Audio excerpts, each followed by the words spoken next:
We're finally closing out the preseason action. It's come to an end. The regular season is just around the corner. We have 2 weeks until we play Green Bay down in Brazil. And we're excited. We got to close out this one in the right way and evaluate how we did in this stinker of a preseason finale. What's up, it's your boy Centron coming at you with another analysis video, and I kid you not, that's my real name. Eagles observations from the preseason loss to the Vikings, 26-3. Meaningless, but there was some meaning in this one. And let's get to the observations. So James Bradbury didn't dress. Not a good sign, because they're just trying to help him not embarrass himself to salvage some sort of trade value. And Noah Smith did dress, and not good for his stock, because he's a former first rounder last year. Why should he be playing? All right, first half observations. Brandon Smith put a big hit on the Vikings kick return on the opening kickoff, but he just shows that he doesn't have the instincts. Practice squad level at best, but other than that, I don't really see a need for him on the roster, including practice squad. Cooper DeJean made his preseason debut, and it was up and down, turbulent. He committed a penalty, putting the shoulder into a guy. He just wanted to be physical. He said that, leading up to the game, he wanted to go out there and hit somebody, and he did it in the wrong, inappropriate time, costing us a interception, turnover, and a defensive, what do you call it, contact penalty. So wiped away a pick. All right, the starting defense: Nolan Smith, Marlon Moro Jomo, Patrick Johnson, Jeremiah Trotter Jr., Oren Burks, Eli Ricks, Cooper DeJean, Josh Jobe, Tristan McCullum, and Andre Sam. So a very uninspiring bunch as a whole, but they're threes and fours for a reason. So all these guys didn't play bad, but as a collective, they didn't get the job done, as you see by the score. DeJean also nearly allowed a touchdown catch, but was able to push the receiver out before he could get down, get 2 feet down. Let's look at the play. I think it was to this, left side. So, he's able to do that, and he did it twice. One, he was in the right position, but this one, he was really accountable for that one. You can say he was the reason for it, but, he just needs to get his feet wet. And Josh Jobe on that touchdown, he didn't look good. He was slow to react. He was so far off. And I'm like, why are you playing that far off? And then, the first step, like I said, in the article, he took a step back. And bro, step up to the plate, man. Intercept, the path. And he was nowhere near reading that. So I don't know about him making the roster, really. But his counterpart, Ricks, didn't look that much better either. Kenny Pickett got the start. He was so-so. The starting line, they played these 5 throughout the whole game. Max Sharping at left tackle, Nick Gates at left guard, Dylan McMahon at center, Brett Toth at right guard, and Darren Kenner at right tackle. And I think the right side did some good things, and Dylan, was decent, but definitely not you want to see out there as a whole. All right, TDP, Tyrion Davis-Price got some good carries in. He came in back late in the game, but later in the third, fourth, to kind of close it out. But that was more for momentum's sake, to see if they can get something going, because we were still kind of dragging our feet and trudging through. But he got stripped for a sack. I get it. It was his 6th consecutive carry, something crazy like that. But they're trying to just pile on his plate, give him a heavy workload, and see what he can do. And he failed the test.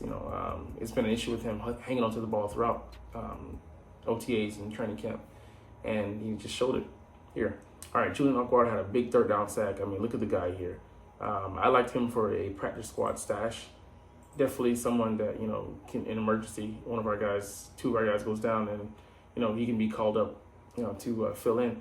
He has good size dimensions, and I like him over Terrell Lewis, who didn't really show anything to us this preseason. So, Paris Campbell, he looked good out there. So, maybe he's the 6th receiver to make the roster, because I have A.J. Brown, obviously Devonta Smith, the newly traded for Jahan Dotson, Britton Covey, that's automatic.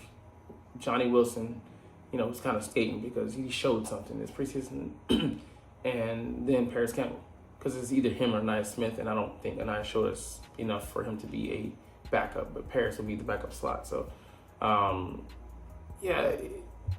6 guys is what we'll keep, and I think Paris, he's done enough to warrant a spot, there just for emergency purposes.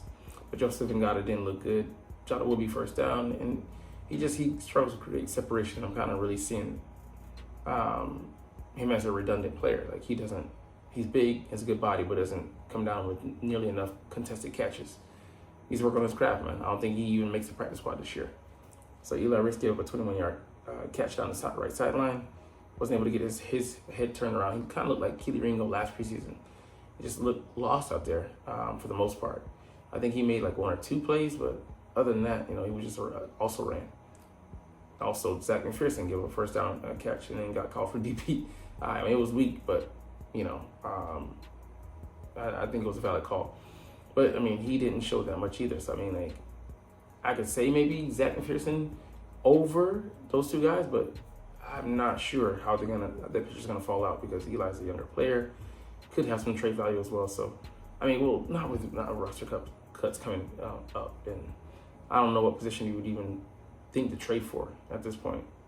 So it'll be interesting. Thomas Booker, I definitely think he makes the roster as the 6th tight end. He doesn't have the body type of a backup nose tackle like PJ Mustipher, but I think he's been the superior player over the 2. I mean, out of the 2.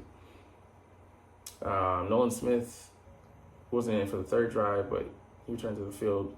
And yeah, he just didn't really show consistency in his pass rushes and stuff. Like, if he would have, and the other, edge rusher had to contain, he kind of went around the horn. If he kind of just stays in his lane, protects that integrity on the edge, he falls into a sack. But his awareness right now is where he needs to work on that, and then building moves, chaining moves together instead of just going with his speed. I think we get your speed merchant, but he needs to really work on the practicality of switching that speed to power in a game setting at least. All right, second half observations. Tanner McKee started the half. He really got strip sacked. I mean, that wasn't his fault. It was a tight end that didn't properly block for us. I forget who it was, but someone that's obviously not making the roster or the practice squad. This hold that was an obvious hold on Ben Van Sumeren. He got up and complained to the ref. I mean, he said it was his fault for getting held in the first place. But look at that, he just got mugged. He gets up and what the hell, man? But it is what it is. I think you can see it here, him getting up and then him being like, "What the crap, dude?" Oh, they don't go on to play it, but it's insane.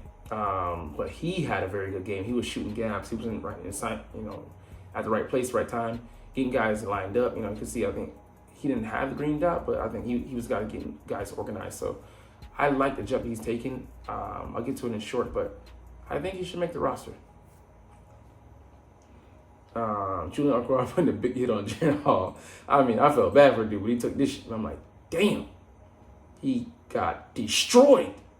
And he put a shoulder into him, so it was a legal hit, But this dude, he balled out. He's throwing 2 TDs in back-to-back games, so shout out to him. But he got lit up there.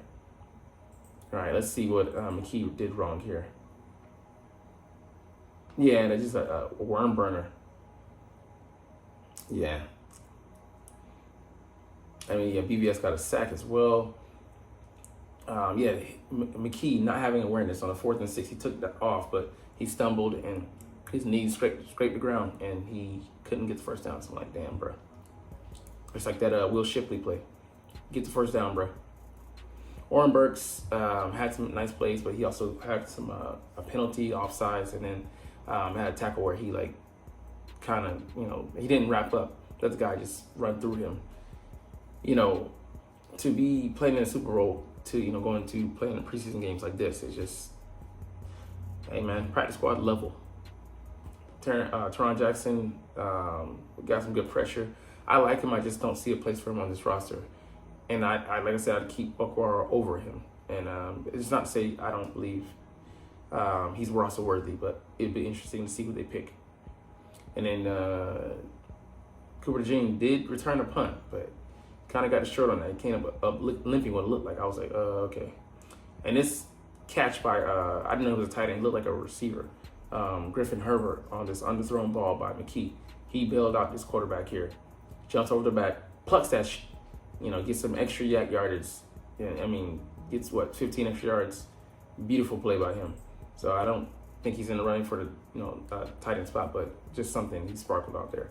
Jenkins made some nice catches. So I could say he's in competition for the tight end 3 spot. He is, but I don't know about his special teams value, because we need a guy like that who can block as well as provide coverage on special teams units. And Tristan McCullum, he's a guy I think he looked fast. He was driving on balls. Let's see what he was doing here. Coming from a safety spot, he saw that. I'm like, if he looked at the ball, that the announcer was like, he could have gotten a pick, but I'll take that break. I mean, just got there in a hurry. He flashes speed. You can tell he's that brother of he's a twin brother of Tampa. I think he's corner. I don't know the other McCullum, but he looks good out there, man. I like him as the potential 4th safety for us after Sidney Brown. 5th safety, 4th, 5th safety. I would say 5th. But if we go heavy there, I don't know if he makes it to the practice squad, to be honest with you.